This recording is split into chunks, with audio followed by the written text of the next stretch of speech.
Security kicks woman out of fancy party without knowing she was the property owner. Emily Thompson had spent 3 months caring for her maternal grandmother in rural Pennsylvania, far from New York City and everything she knew. At 27, she understood that family responsibilities came first, even if it meant leaving behind a comfortable life in the state's capital. When she finally returned to her mansion in the upscale Upper East Side neighborhood, she found the lights on and music echoing through the property. Curious and slightly annoyed, she decided to investigate what was happening in her own home during her absence. Emily parked her car on the street and walked to the main entrance. She wore a simple black dress she'd bought at a modest store in Pittsburgh, a far cry from the designer clothes she usually wore. Her dark hair was tied in a messy bun after the long bus ride, and her makeup had faded hours ago. The front door was decorated with expensive floral arrangements. Through the windows, she could see dozens of people in formal attire moving through rooms she'd known since childhood. The crystal chandelier in the main hall was lit, casting golden reflections on the walls her late mother had decorated with such care. As she tried to enter through the front door, she was stopped by a tall, bald man in an impeccable black suit. His eyes were cold and calculating, and he looked her up and down with obvious disdain. "Excuse me, miss, this is a private party," the man said, blocking her path with his muscular frame. "I live here," Emily replied, still trying to process the bizarre situation. "This is my house." The security guard let out a dry, mocking laugh. "Of course it is, and I'm the President of the United States. Take a good look at yourself, girl. People like you don't belong here. Go find work somewhere else." Emily felt her blood boil. She tried to explain again, but the man grabbed her arm with unnecessary force. "Enough talking. You're leaving now, or I'll call for backup."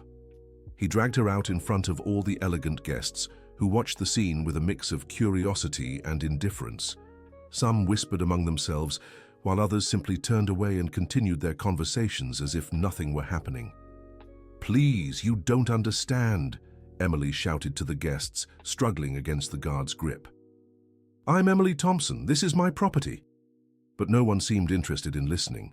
The guard shoved her out the door with such force that she nearly tumbled down the marble steps of the entrance. "If I see you here again, I'll have to take more serious measures," he threatened, before slamming the heavy door in her face.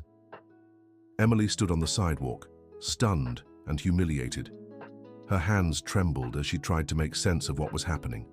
That house had been built by her paternal grandfather in the 1940s and passed down through generations.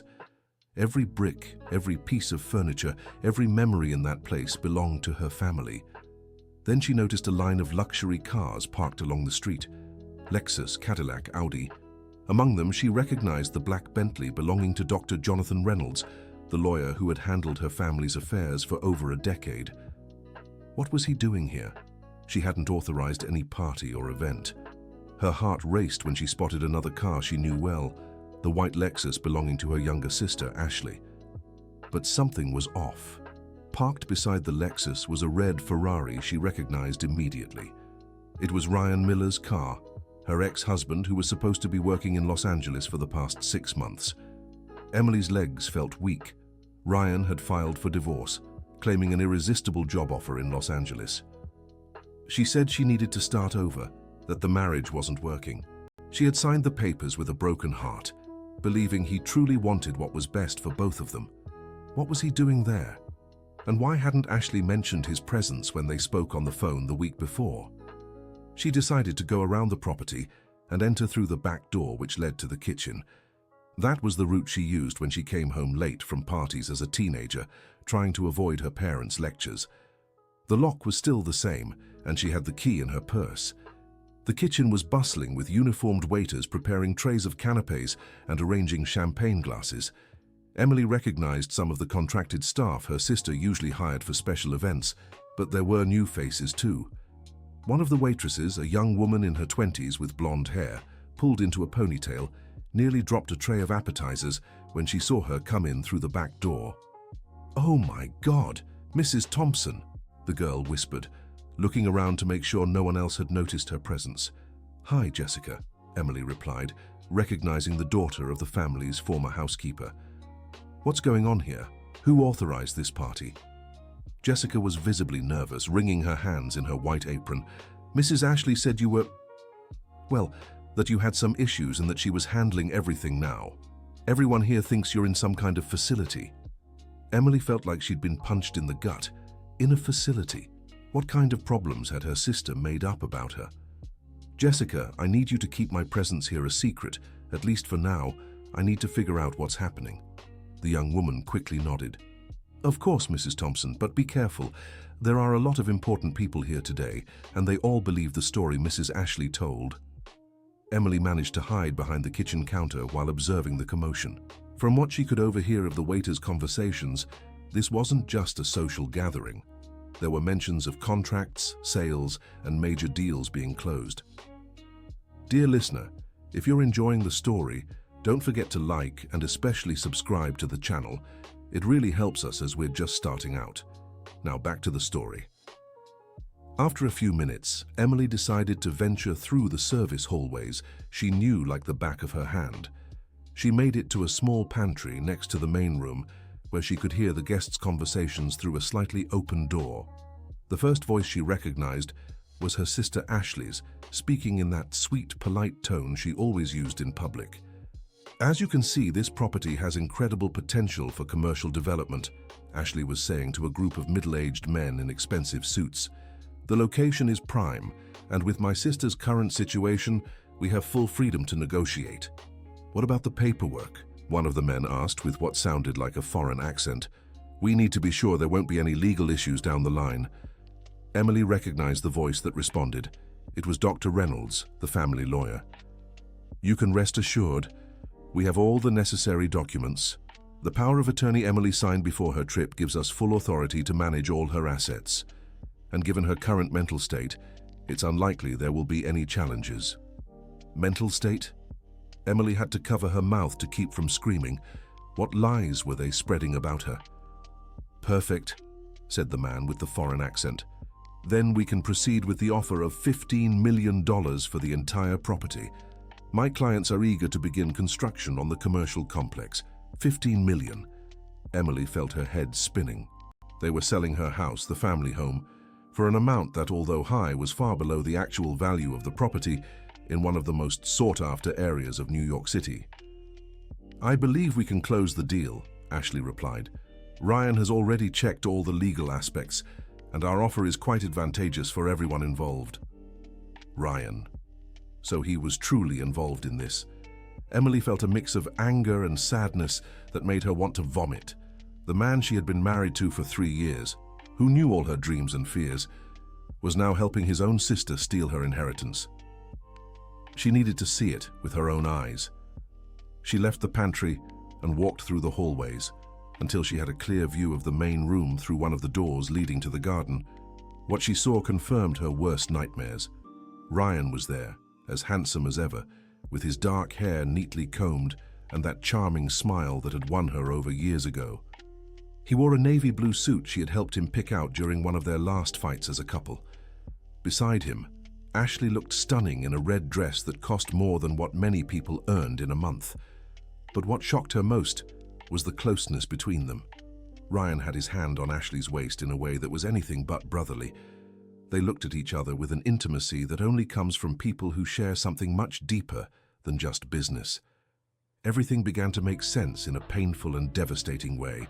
The sudden request for divorce, the insistence that she sign documents just to make things easier before she left to care for her grandmother. Ashley's delays in answering her calls these past few weeks. The flimsy excuses about issues with the household management. They were together, probably for months, maybe even years. And now they were using her absence to steal everything she owned. Emily had to lean against the wall to keep from falling. 27 years of life, and she had never felt so betrayed and alone. The two people she trusted most in the world had turned against her in the cruelest way possible. But the pain soon gave way to steely determination. She wouldn't let them destroy everything her family had worked for. She wouldn't allow them to turn the house where her mother had spent her final days into just another commercial property. Emily returned to the kitchen, where she found Jessica organizing more trays.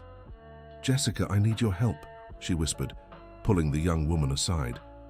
"Do you know where the keys to my father's office are? I think Miss Ashley has all the important keys, but..." Jessica hesitated before continuing. "Mrs. Wilson left some things stored away for you before she retired." Mrs. Wilson had been the housekeeper for over 30 years, practically raising Emily and Ashley after their mother passed away. She had retired the year before, but had always been fiercely loyal to the family. "What kind of things?" "A box of documents. She said if anything ever happened, I should give it only to you, never to Miss Ashley. It's hidden in the attic, behind the old trunks." Emily felt a spark of hope. Mrs. Wilson had always been a prudent woman and knew all too well Ashley's ambitious nature. Maybe she had kept something important. "Can you take me there?" Jessica glanced nervously at the busy kitchen but nodded. "I'll say I need to fetch more supplies from the storage room. Give me 5 minutes." As she waited, Emily tried to gather her thoughts. She needed proof of what was happening. She needed documents that proved she was the rightful owner. And most importantly, she needed to find out exactly which papers she had signed before traveling. Jessica quickly returned and guided her through the service hallways to a narrow staircase leading to the attic. The space was dark and dusty, filled with old furniture and trunks holding decades of family memories. "Over there," Jessica pointed to a stack of trunks at the back of the attic. Emily found a worn shoebox hidden exactly where Jessica had said. With trembling hands, she lifted the lid and discovered a collection of carefully organized documents. There were certified copies of the original house deed, wills, certificates, and a handwritten letter from Mrs. Wilson herself. The letter explained that she had always doubted Ashley's intentions regarding the family inheritance. For years, she had observed suspicious conversations and behaviors that worried her. That's why she had kept copies of all the important documents, including some power of attorney forms Emily had signed without fully reading them. Emily read the documents with growing horror. The powers of attorney she believed were only for paying bills during her absence were, in fact, far more extensive. They gave Ashley unrestricted authority to sell, mortgage, and manage all her assets. But there was more. A letter from Dr. Reynolds addressed to Ashley, dated 2 weeks ago, discussed strategies to expedite the guardianship process if Emily tried to challenge the sales in the future. It mentioned the need to document episodes of unstable behavior and secure reliable witnesses. They weren't just stealing her money, they were laying the groundwork to question her mental stability if she fought back. "Mrs. Thompson," Jessica called softly, "are you okay?" "Jessica, could you do me one more favor? I need photos of these documents. Do you have a phone?" The young woman quickly photographed all the important papers. Emily put the originals back in the box and hid it in the same spot. "If anyone asks, say you were looking for extra plates in storage and didn't find any. And please keep pretending you haven't seen me." Back in the house's hallways, Emily made her way to a small back porch where she could observe part of the party unseen. What she saw only fueled her anger, fueled her. Ryan and Ashley were clearly intimate, exchanging discreet touches and whispering in each other's ears.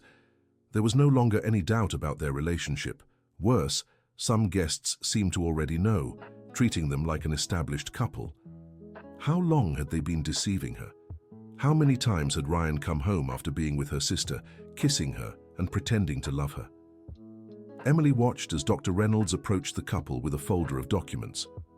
The three of them headed to her father's office, obviously to finalize some legal aspects of the sale. It was now or never. If they signed the papers tonight, it would be much harder to reverse later. Emily had to act, even if she didn't yet have a clear plan. She waited a few minutes, then followed toward the office. The door was slightly ajar, and she positioned herself outside to listen. "So it's all settled," Dr. Reynolds said. "With today's signature, the property transfer will be complete. The buyers can take possession next week." "What about Emily?" Ryan asked. "Is there any risk she'll contest it when she returns?" "Theoretically, yes. But we have enough evidence of emotional instability to challenge her legal capacity. Besides, she signed all the necessary documents willingly." Ashley chuckled softly, a sound Emily would never forget. "My sister was always so naive. She trusted everyone, signed anything without reading it. When we were kids, I could swap my broken toys for her new ones just by saying it was a temporary loan. And now, Ryan continued. When she finds out about us? She'll be hurt, of course, but in time she'll understand it was for the best. I've always been more suited for you, Ryan. More ambitious, more determined. Emily is too much of a dreamer, too naive for a man like you. Emily felt tears of anger stream down her face. This wasn't just about money or property. It was about years of lies, betrayals, and false displays of love and family loyalty. Well, said Dr. Reynolds, let's wrap this up. Where are the original property documents? We need to attach them to the sales contract. They should be in the safe, Ashley replied. Emily always kept everything there. Emily heard footsteps heading toward the corner of the office where the family safe stood. It was an old model but secure, installed by her grandfather decades ago. She'd known the combination since she was a teenager, but did Ashley know it too? Strange, she heard Ashley say. The safe is empty. There's nothing here. What do you mean, empty? Ryan sounded tense. The documents have to be somewhere. Calm down, Dr. Reynolds intervened. Emily might have moved them before her trip. Let's check elsewhere. Drawers, files. Emily smiled for the first time in hours. Mrs. Wilson had been even sharper than she'd thought. She'd probably emptied the safe before retiring, knowing Ashley would try to access it eventually. She listened as the three of them ransacked the office, growing more desperate by the minute. Without the original documents, the sale became legally far more complicated. This is a disaster, Ryan muttered. The buyers will back out if we can't prove clear ownership of the house. Not necessarily, Dr. Reynolds said thoughtfully. We can claim the documents were lost and request duplicates from the county office. It'll take a few weeks, but it's possible. A few weeks? Ashley was clearly frustrated. I need that money now. I have debts that need to be paid urgently. What debts? Ryan asked, surprised. Emily realized more secrets were coming to light. Ashley had hidden financial troubles even from Ryan.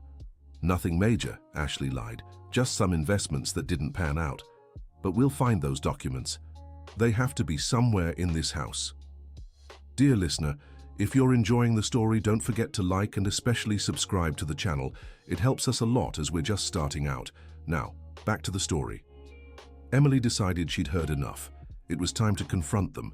But first, she needed to make sure she had all the cards in her hand. She quietly slipped back into the kitchen, where she found Jessica cleaning utensils. Jessica, can you help me with one more thing? I need some evidence of what's happening here today. Of course, Miss Thompson, what do you need? Could you discreetly record some conversations, especially if you hear anyone talking about selling the house or about supposed mental health issues I have? Jessica nodded and went off to mingle with the guests, her tray in hand, keeping her phone positioned discreetly to capture audio and video. Meanwhile, Emily took the chance to observe the party more closely. She recognized several prominent faces from New York City society, including some business people who'd worked with her father in the past. Everyone seemed convinced Ashley was now the rightful representative of the Thompson family.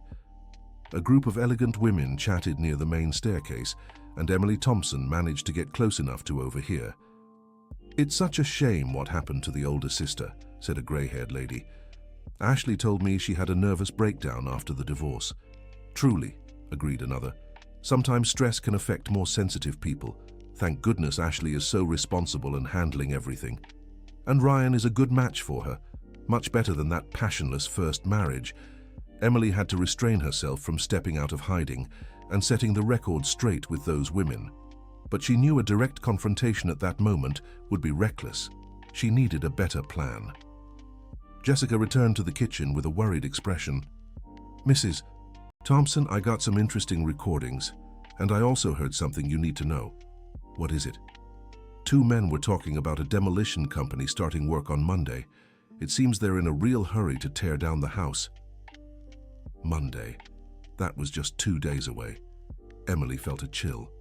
If they were planning to demolish the property so quickly, it meant they wanted to eliminate any chance of her reversing the sale.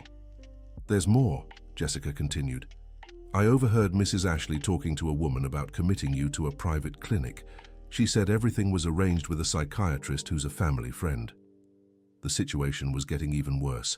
They weren't just stealing her property. They were planning to outright question her sanity, to ensure she could never fight back. Emily needed to act immediately, but she knew a direct confrontation in the middle of the party would be pointless. Everyone there believed Ashley and Ryan's version. She'd be seen as an unstable person trying to cause trouble. "Jessica, do you know this house well?" "Yes, Mrs. Thompson. I worked here a few times with my mother when I was younger. There's a secret passage between the library and the office. My grandfather built it during World War II. Would you know how to find it?" Jessica thought for a moment. "I think so.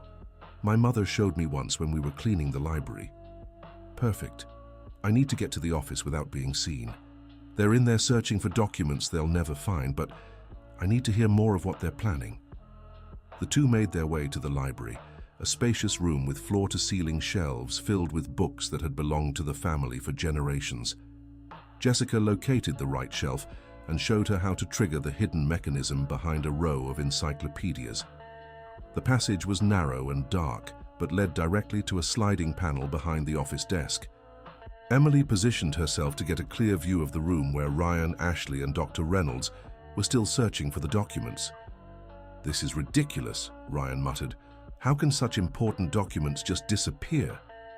"Maybe Emily took them with her to Pennsylvania," Ashley suggested. "She's always been paranoid about important papers." "Or maybe someone hid them on purpose," said Dr. Reynolds thoughtfully. "Mrs. Wilson was always very detail-oriented. It's possible she suspected something." "That old woman always hated me," Ashley murmured. "She was always more attached to Emily, even though I was more responsible and mature." "It doesn't matter now," Ryan interrupted. "What matters is we find a solution. The buyers are getting impatient, and I promised everything would be settled today." "Who exactly are these buyers?" Dr. Reynolds asked. "You've never given me full details about them." Ryan hesitated before answering, a tell Emily knew well. He always hesitated when he was about to lie. "They're foreign investors interested in real estate development, serious people with a lot of money." "Foreigners?" the lawyer pressed. "From which country? What company? I need this information for the contracts." "Europe," Ryan answered vaguely. "A holding company with multiple interests in the US." Emily sensed something was off about this story. Ryan was being evasive, even with his own accomplices. There was something he wasn't telling Ashley or Dr. Reynolds. "Ryan," Ashley said, stepping closer to him, "are you sure these buyers are trustworthy? Because if there's any problem—" "Of course they're trustworthy," Ryan snapped, losing patience. "Do you really think I'd risk my own neck if I wasn't sure?" "Calm down, Ryan," Dr. Reynolds intervened. "We're all on edge, but I have to be honest with you. Without the original documents, even if we get duplicates, any competent lawyer could challenge this sale in the future." "What are you suggesting?" Ashley asked. "I'm suggesting you might want to reconsider the plan. There are less risky ways to get money." "No," Ashley shouted, startling both men. "I won't reconsider anything. This house should have always been mine. Emily never did a thing to deserve it, never worked a day in her life. I was the one who took care of everything when our parents got sick, who managed the family business, who—" "Ashley," Ryan tried to soothe her. "You're getting worked up. Don't tell me to calm down." She turned on him furiously. "You promised this would be easy. Said Emily would never suspect that she'd sign anything, and now you want to back out?" "No one's backing out," he lied. "We're just being cautious." "Cautious?" Ashley laughed bitterly. "Where was your caution when you were sleeping with both sisters at the same time? Where was your caution when you convinced me to mortgage my share of the inheritance to fund your failed investments?" Emily felt like she'd been punched again. Ryan had mortgaged Ashley's assets too, and he'd been involved with both sisters simultaneously. Dr. Reynolds looked just as shocked by these revelations. "Hold on," the lawyer said. "What's this about a mortgage? Ryan, you never told me other assets were tied up." "Minor details," Ryan muttered. "Nothing that affects the main deal." "Minor details?" Ashley was growing more agitated. "I lost everything, Ryan. My house, my car, my jewelry. All gone to pay your gambling debts." Gambling debts. Another piece of the puzzle clicked in Emily's mind. Ryan hadn't asked for a divorce because of a job offer. He'd done it because he needed money fast and saw her assets as his way out. "Ashley, lower your voice," Ryan said nervously. There are people outside. To hell with them. I want my money and I want it now, Doctor. Want? Reynolds was clearly uncomfortable. Look, maybe we should call it a day. I'll speak to the buyers and explain we need more time to sort the paperwork. No, Ryan and Ashley said in unison. Dr. Reynolds, Ryan said, trying to regain composure. You don't understand. These buyers aren't the type who take delays lightly. What do you mean by that? Ryan glanced nervously at Ashley before answering. Let's just say they have their own ways of collecting debts. Emily shuddered. Had Ryan gotten involved with loan sharks or worse? What kind of trouble had he dragged them into? My God, Dr. Reynolds murmured. What have you gotten yourselves into? Nothing we can't handle, Ashley said quickly. But we need this sale, Doctor. It's a matter of life or... She stopped herself, but the message was clear. It wasn't just greed. It was desperation. Emily decided she had heard enough. She quietly slipped out of the secret passage and returned to the library, where she found Jessica waiting nervously. Mrs. Thompson, did you hear anything important? More than I imagined, Emily replied darkly. Jessica, I need you to do something very important for me. I need you to leave right now and go to Mrs. Wilson's house. Do you know where she lives? Yes, she lives in a retirement community in Queens. Perfect. Take these photos of the documents to her and ask her to keep them very safe. If anything happens to me, she must give them to the lawyer who handled my father's affairs before Dr. Reynolds. His name is Dr. Richard Collins. But Mrs. Thompson, what if they need me here? Tell them you felt sick and had to leave. Protecting this evidence is more important than your presence here. Jessica nodded and tucked the phone with the photos into her purse. And you? What will you do? I'm going to do what I should have done from the beginning. I'm going to face this head-on. After Jessica left through the back, Emily returned to the attic to retrieve the box of documents Mrs. Wilson had hidden. If she was going to confront Ashley and Ryan, she needed every possible piece of evidence in hand. In the attic, as she searched for the box, she heard footsteps on the stairs. Someone was coming up. Quickly, she hid behind one of the larger trunks, clutching the box to her chest. The person who entered the attic was Ryan. He turned on his phone's flashlight and began methodically searching the space. Clearly, he'd had the same idea as her about where the documents might be hidden. Emily watched as he rummaged through trunks and boxes, growing more frustrated by the minute. At one point, he stopped right near her hiding spot and made a phone call. Hello? It's me. No, we still haven't found anything. Yes, I know you're losing patience. Look, just give me a few more hours. If we don't have it by tomorrow morning, we'll have to move to Plan B. Plan B? Emily felt a spike of fear. What kind of backup plan had Ryan devised? Yes, I know it's risky. No, she won't be a problem. Ashley already has everything arranged with the psychiatrist. It'll be easy to get an involuntary commitment if necessary. Emily's blood ran cold. They were really planning to lock her away in a psychiatric facility if she resisted. What do you mean? What time is it? Ryan continued on the phone. It's only 11 at night. Fine, we'll speed things up. He hung up and resumed searching for the documents with even greater urgency. Emily realized that whatever deadline these mysterious people had given, it was running out fast. After a few more minutes, Ryan gave up and went back downstairs, muttering curses under his breath. Emily waited a few moments before emerging from her hiding spot, her heart still racing. She had to act now. There was no more time for planning or caution. If she waited until tomorrow, she might wake up in a psychiatric facility with no chance to prove her sanity or reclaim her assets. Emily went downstairs with the box of documents firmly in her grasp. The party was still going, though some guests had already begun saying their goodbyes. It was nearly midnight, and people their age tended to keep conservative hours. She walked into the main room, where Ashley was bidding farewell to a group of elegant couples. Ryan was talking with Dr. Reynolds near the fireplace, both wearing worried expressions. Emily took a deep breath, smoothed her simple dress, and entered the room with firm, determined steps. The first person to notice her was one of the guests near the entrance. "My God," the woman whispered.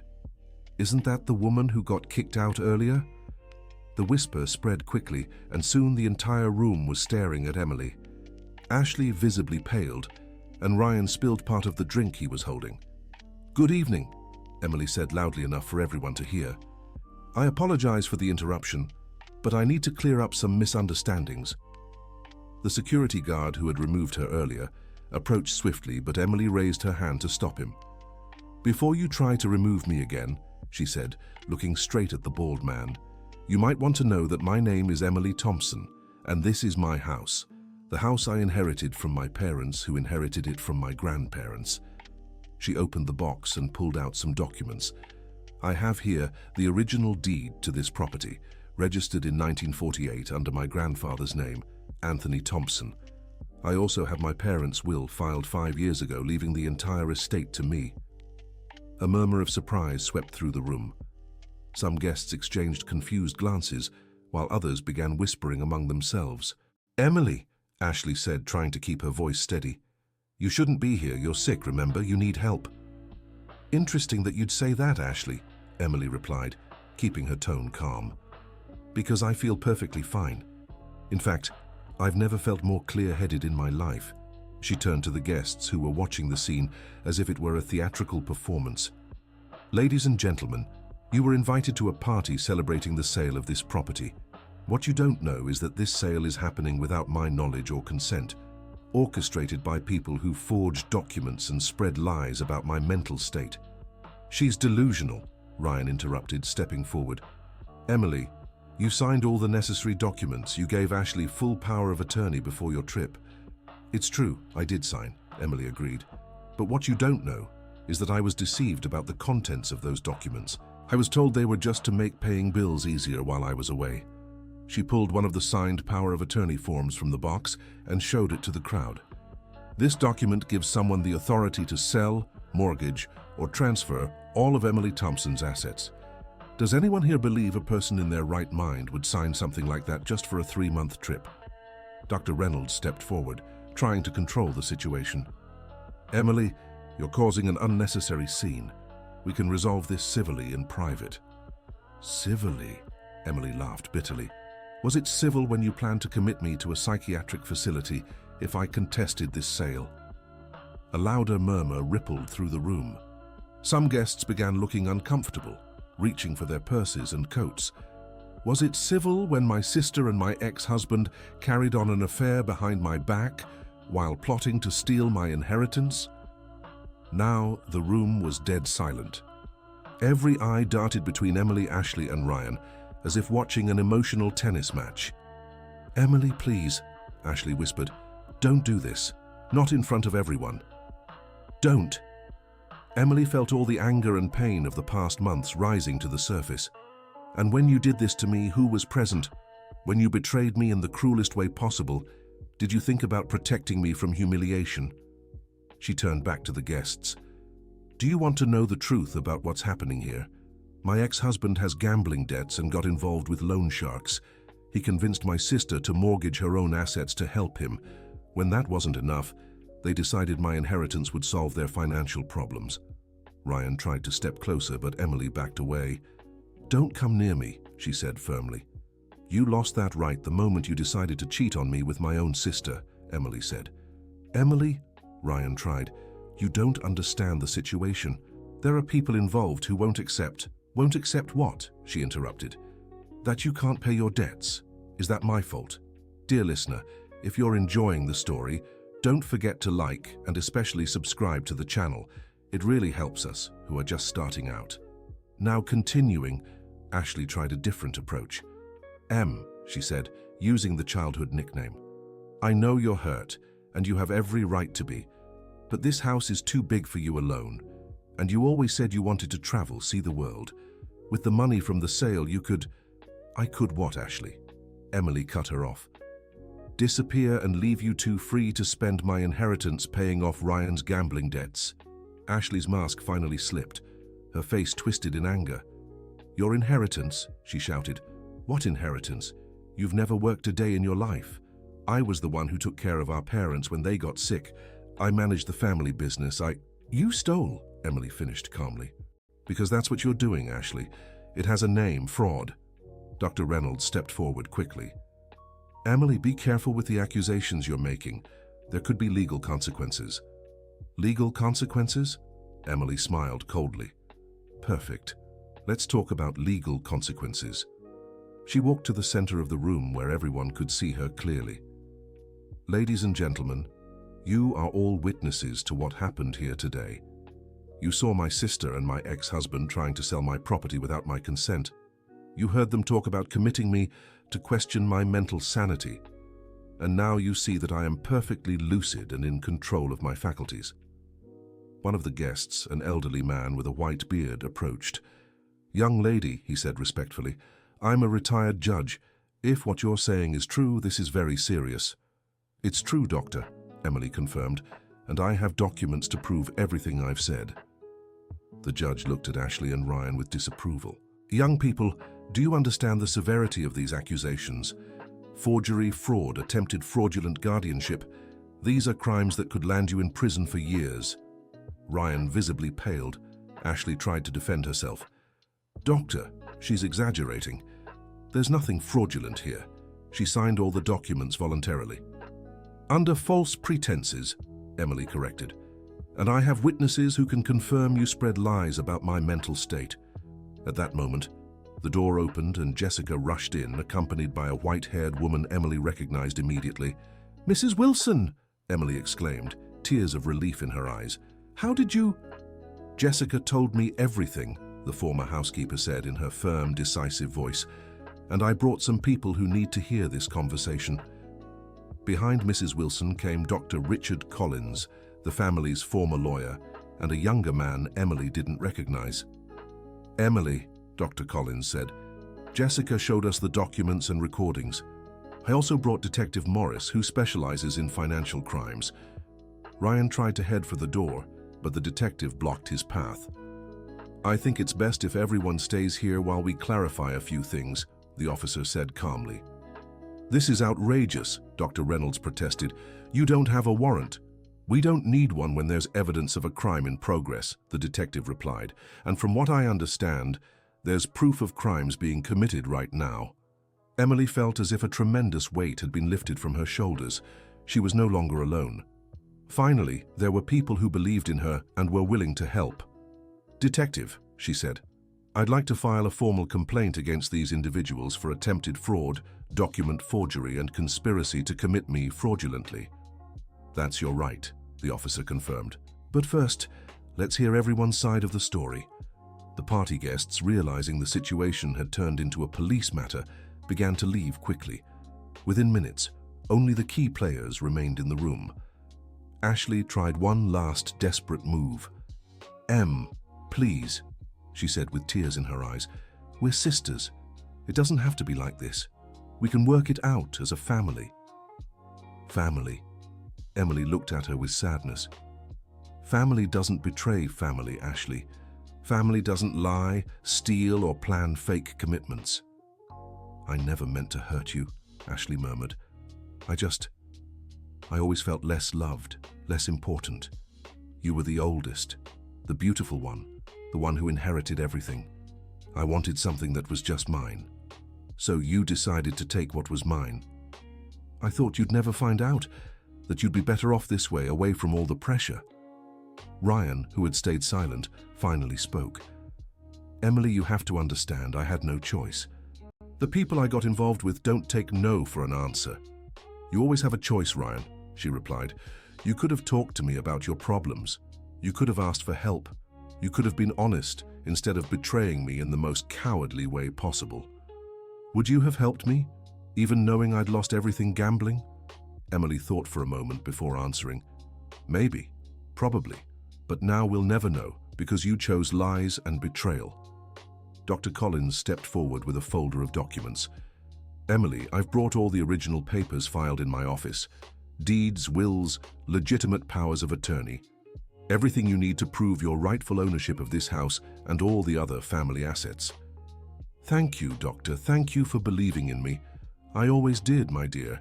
I've known you since you were a child. I know your character. When Jessica showed up with that evidence, I knew right away something was very wrong." The detective approached the group. "Well, I think we have enough to open an investigation. I'll need everyone to come down to the station tomorrow to give formal statements." "Detective," Ashley pleaded desperately, "isn't there another way to handle this? I can return everything. I can—" "Miss, you tried to sell property that wasn't yours using fraudulent documents. That's a property crime, and it's my duty to investigate." Ryan made one last attempt. "What about the buyers? They won't accept the deal being cancelled. There are dangerous people involved." "What buyers?" the detective asked. "Where are these supposed foreign investors?" Ryan hesitated, realizing he'd incriminated himself further. They're already gone." "Interesting," the officer said, "because according to my records, there's no entry of foreign investors interested in properties in this area. In fact, it's starting to sound like these buyers are actually the loan sharks collecting on your debts." Ryan lowered his head, finally admitting defeat. "How did you figure it out?" "I didn't, you just told me." Emily watched the scene with a mix of relief and sorrow. On one hand, she was glad she'd uncovered the scheme before it was too late. On the other, she felt deep pain seeing the two people she loved most in the world capable of such cruelty. "Detective," she said, "I'd like to go to the station right now to file the formal complaint. I want this resolved as quickly as possible." "Of course. I'll need the original documents and the recordings your employee made." "Jessica isn't my employee," Emily corrected. "She's someone who had the courage to do the right thing when she saw an injustice being committed." Mrs. Wilson stepped closer and wrapped Emily in a warm hug. "My dear, I'm so glad you came back in time. I always knew Ashley would try something like this one day. That's why I kept copies of everything." "How did you know?" "Oh, sweetheart, when you've worked in a house for 30 years, you learn to read people. Ashley was always jealous of you, always felt she deserved more than she had. And Ryan, well, Ryan always struck me as the kind of man who puts money above everything else." Emily looked once more at Ashley and Ryan, who were now being advised by the detective about their rights. "Ashley," she said softly.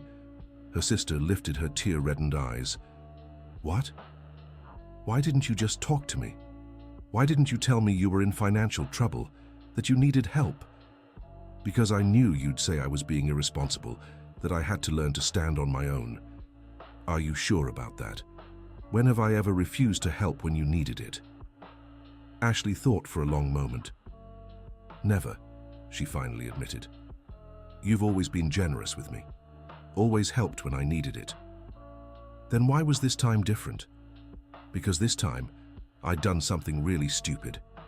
I fell in love with your husband and helped him lose everything gambling." "How could I tell you that?" Emily felt tears streaming down her own face. "I don't know, Ashley, but there was surely a better way than this." The detective approached again. "Mrs. Thompson, we're ready to go. Would you like to come with us now, or would you prefer to come tomorrow morning?" "I'd rather get it all done today," she replied, wiping her tears. "I want this over with." "Emily," Ryan called as she headed for the door. She turned but said nothing. "I'm sorry, truly. I never meant for it to come to this." "I'm sorry too, Ryan. Sorry you became someone I don't even recognize anymore." 2 hours later at the police station, Emily finished giving her statement. It had been exhausting but necessary. She recounted everything in detail, from the moment she came home and found the party to the final confrontation. Dr. Collins stayed by her side the entire time, ensuring her rights were respected and everything was properly documented. "And now?" Emily asked as they left the station. It was nearly 4 in the morning.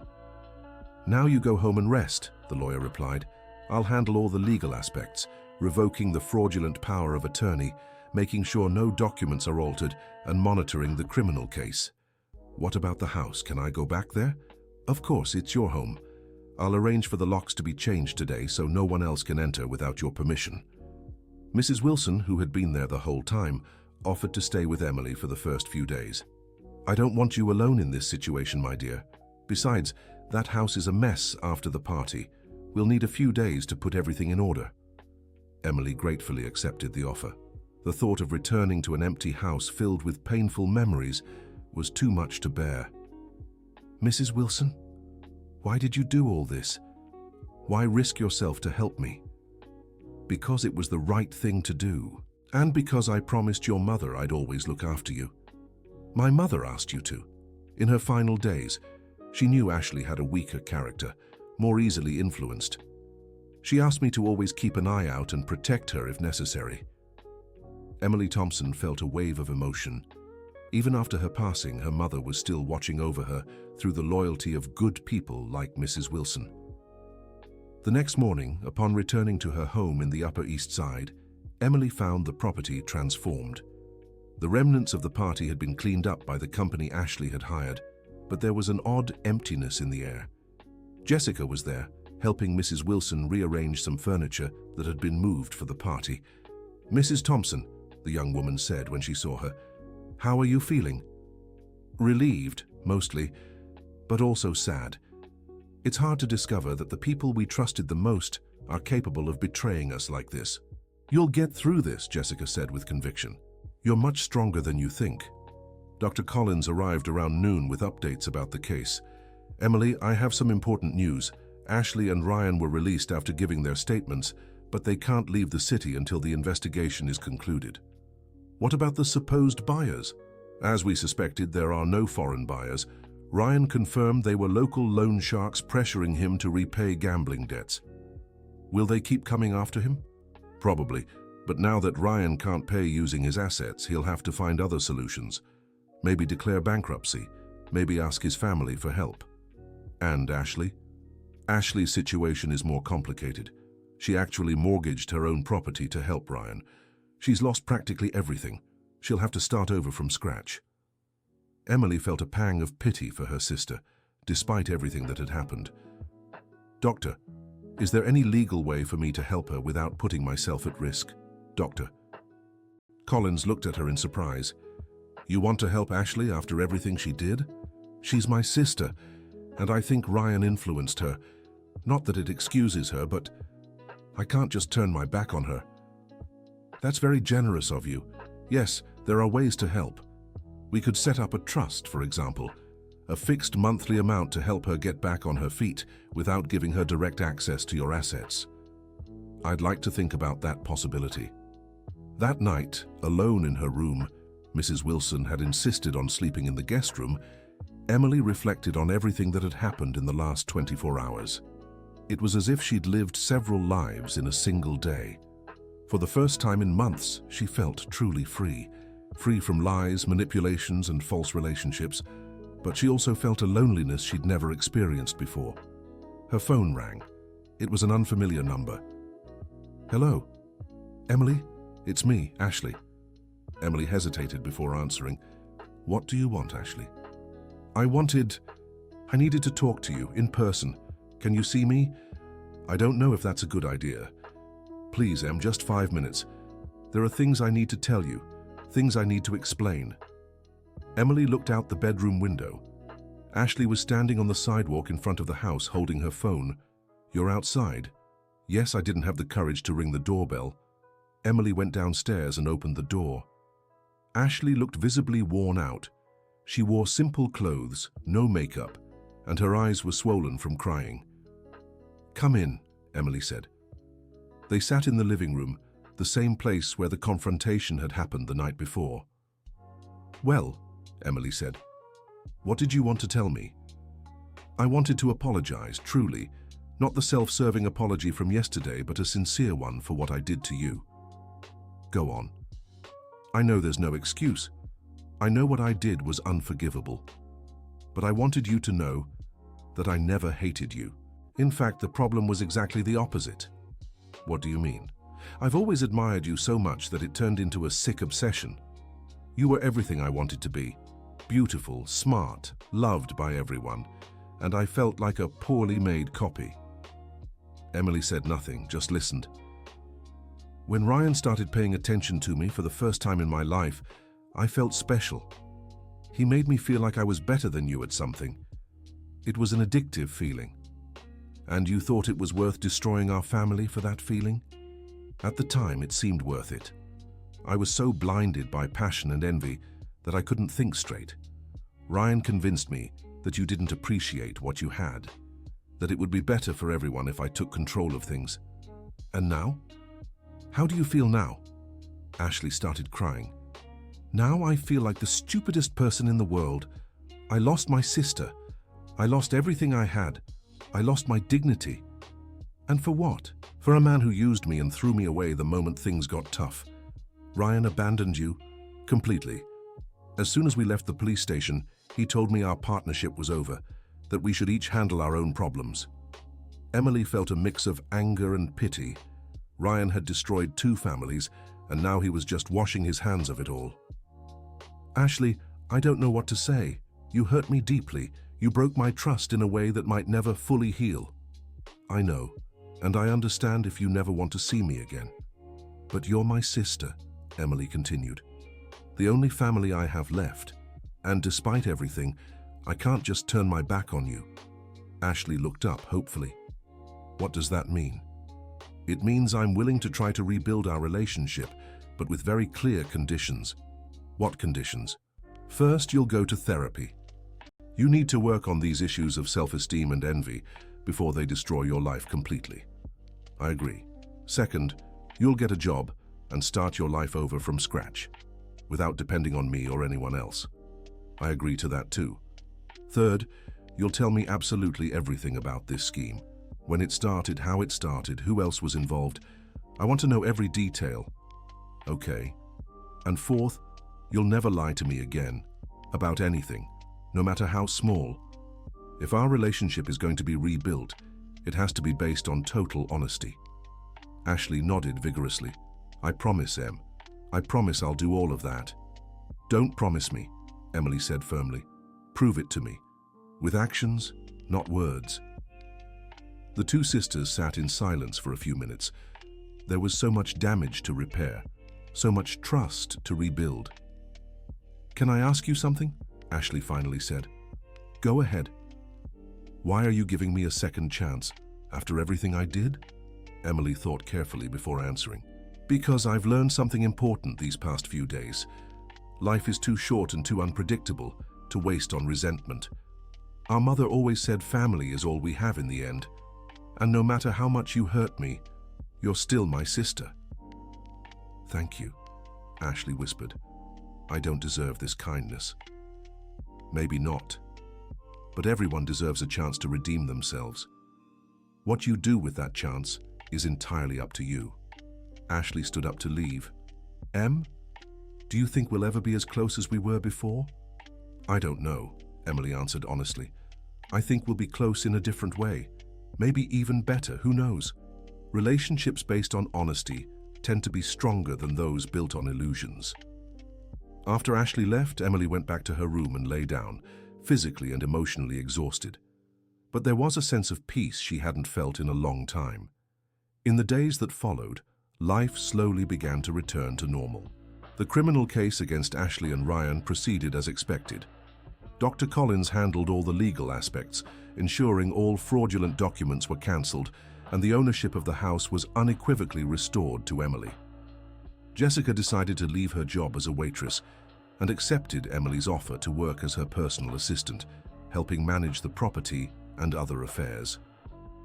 Are you sure you want to trust me with so much responsibility? The young woman asked. I'm sure, Emily replied. You've already proven you have character and courage. Those are rare qualities these days. Mrs. Wilson decided to move back into the house, at least temporarily. This house needs life, she said. And you need company. Besides, who's going to take care of the kitchen and teach this girl, Jessica, how to manage a property like this? 3 weeks after the incident, Emily received an unexpected call. It was Ryan. Emily, I know I have no right to call you, but I need to talk. What do you want, Ryan? I want to apologize, truly, and I want to tell you the truth about everything that happened. The truth? Would you even recognize the truth if it hit you in the face? I deserve that, but please give me a chance to explain. Emily hesitated. Part of her wanted to simply hang up and never speak to him again, but another part felt she needed closure to understand how she had been so completely deceived. 5 minutes, she said, and it better really be the truth this time. It all started 2 years ago, Ryan began. I started gambling online, just for fun. Small bets, nothing serious. But you know how addictive it can be. Go on. Within a few months, I was betting huge sums. First, I lost my savings, then I started using my credit card. When you began asking about the high bills, I made excuses about investments and office expenses. And Ashley? When did she come into the picture? Ashley was always attractive, and she always showed interest in me even before we got married. When my financial situation became desperate, she offered to help. In exchange for what? At first, just a loan. She said she had savings and could help me temporarily. I accepted because I was desperate. And then? Then she started demanding other things. Attention, affection, intimacy. She said she had always loved me and that I was wasting my life with you. Emily felt a sharp pang of pain but kept her composure. And you believed her? I wanted to. It was easier than facing the truth about my problems. Ashley made me feel like I was the victim of a passionless marriage instead of a man with a serious addiction. When did you two start planning to steal my inheritance? That was her idea. When her money ran out and the loan sharks started making serious threats, she suggested we use your assets as temporary collateral. And you agreed? I was so terrified I would have agreed to anything. The guys I got involved with aren't the negotiating type. Ryan, do you understand you nearly destroyed my life because of your bad choices? I do, and you have no idea how much I regret it. I lost the only woman who ever truly loved me because of my weakness and stupidity. Don't try to manipulate me with declarations of love, Emily said coldly. You lost the right to talk about love the moment you decided to betray me with my own sister. You're right. I have no right to talk about love.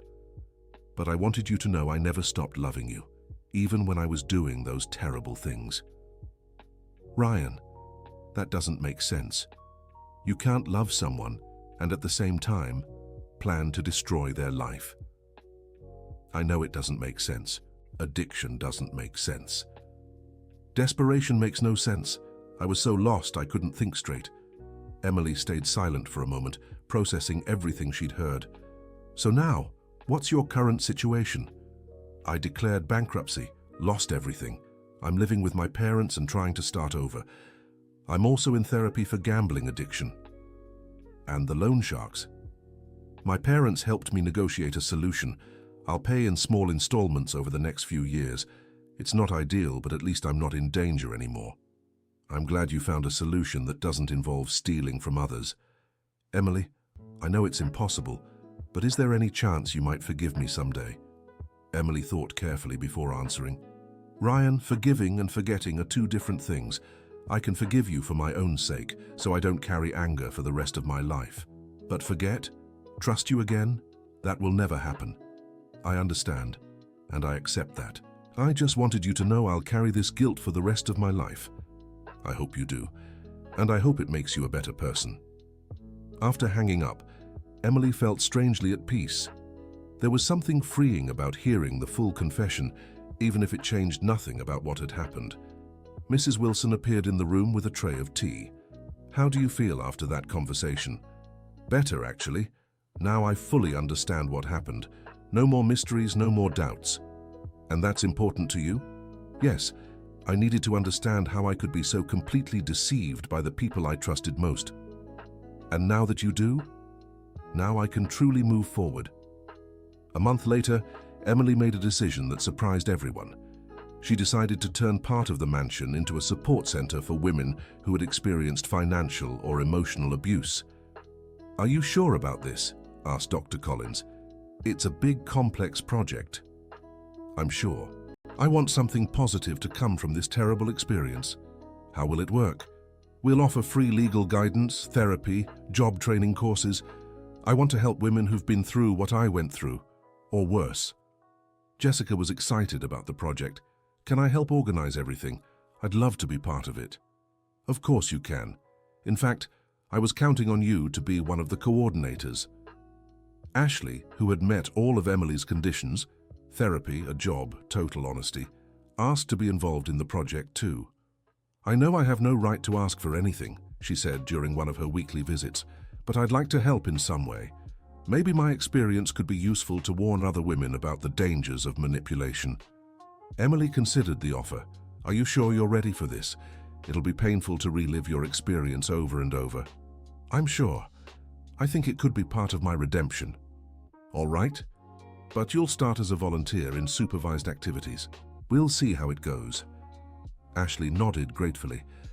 Thank you, Em, for everything, for giving me a second chance, for helping me start over, for showing me pain can be turned into something positive. 6 months later, the Mary Thompson Support Center, named in honor of the sister's mother, was in full operation. The east wing of the mansion had been renovated to house offices, therapy rooms, a library, and a common area. Emily was in her office reviewing monthly reports when Jessica knocked on the door. Ms. Thompson, there's a woman here who'd like to speak with the center's coordinator. Of course, send her in. The woman who entered was around 60, with graying hair and a tired expression. She carried a folder of documents and seemed nervous. Good afternoon, she said timidly. My name is Margaret. I heard about this center through a friend and was wondering if you could help me. Of course, Margaret. Please have a seat. Tell me about your situation. My husband passed away 3 months ago, 50 years of marriage. He left everything to me in the will, but my children are questioning my ability to manage the estate. Emily felt a familiar pang. The story was different, but the pattern was the same. What do you mean, questioning? They hired a lawyer and are trying to prove I have dementia. They want to put me in a nursing home and take control of everything. Do you have dementia? No. I'm grieving, of course, losing my husband. But my mind is perfectly clear. They just want my money because they're both in financial trouble. Emily stood and moved closer to Margaret, placing a gentle hand on her shoulder. Margaret, you've come to the right place. We'll help you. I know exactly what you're going through. How so? Because I went through something very similar. And I learned that when the people who should protect us try to harm us, we have to be stronger and smarter than we ever thought we could be. Margaret began to cry with relief. I was so scared. I thought no one would believe me. We believe you, and we'll fight for you. Emily called Jessica and asked her to arrange a meeting with Dr. Collins for the next day. She also requested that Ashley come speak with Margaret to share her own experience with family manipulation. That evening, as she walked through the gardens of the mansion she had almost lost, Emily reflected on how her life had changed. 6 months ago, she felt betrayed, alone, and devastated. Today, she felt strong, useful, and surrounded by people who genuinely cared for her well-being. Mrs. Wilson approached with a cup of hot tea. Thinking about life, the housekeeper asked. Thinking about how things fell into place in ways I never imagined. Your mother would be so proud to see what you've done with this house. You think so? I'm sure of it. She always said the greatest blessings come from the hardest struggles. Emily smiled. You know, Mrs. Wilson, as painful as it was to discover Ashley and Ryan's betrayal, I think deep down it was liberating. How so? For years, I lived in an illusion. I thought I had a happy marriage and a close family. In truth, I was surrounded by lies. Now, even if the truths hurt, at least they're truths. And that's better. Much better. Because now I can build real relationships based on honesty and mutual respect. Like what I have with you, with Jessica, and even with Ashley now. What about love? Do you think about falling in love again? Emily considered the question. Maybe one day. But first, I want to focus on knowing myself better, on building a life with purpose and meaning. If love comes naturally along the way, great. If not, that's fine too. You've changed so much these past months. For the better, I hope. Definitely for the better. You're stronger, wiser, more compassionate. Even toward people who hurt me. Especially toward people who hurt you. That shows rare strength of character. Emily finished her tea and headed inside.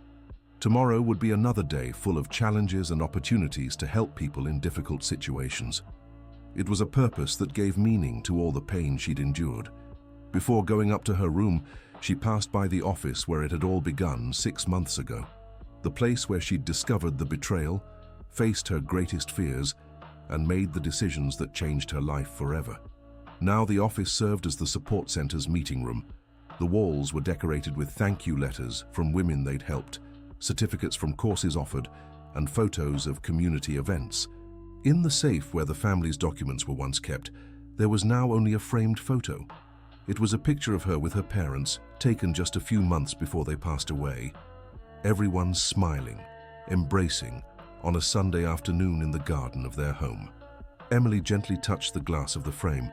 "Thank you," she whispered, "for giving me a strong enough foundation to rebuild myself when everything fell apart." She went upstairs feeling grateful. Grateful for the pain that taught her about her own strength. Grateful for the betrayal that freed her from false relationships. Grateful for the chance to turn her experience into help for others. Before bed, she checked her emails on her phone.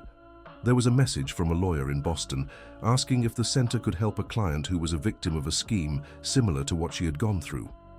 Emily smiled and quickly typed a positive reply. Tomorrow would be another day of purpose, another opportunity to make a difference in someone's life. As sleep came, she thought about how strange and wonderful the transformation of her life had been. From victim to protector, from deceived to guide, from betrayed to counselor. Sometimes the greatest blessings truly come disguised as the greatest tragedies. End of story. Tell us what you thought of this story and where you're watching from. If you have something to share with us, leave your sincere words in the comments. Do you believe Emily made the right decisions? We look forward to reading your opinion. Thank you so much for joining us. Don't forget to leave your like, and most importantly, subscribe to the channel so you don't miss other moving stories.